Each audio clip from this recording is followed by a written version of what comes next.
घेऊन शिजार ताजा ताजा दादा ताजा ताजा चिकना चिकना म्हावरा माझा घेऊन शिजार ताजा ताजा दादा ताजा ताजा चिकना चिकना म्हावरा माझा घेऊन शिजार ताजा ताजा दादा ताजा ताजा चिकना चिकना म्हावरा माझा घेऊन शिकार ताजा ताजा दादा ताजा ताजा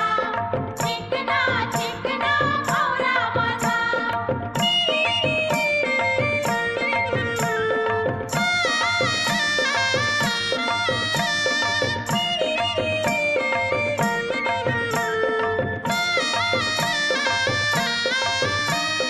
विश्वास ठेवर सांगतय नक्की या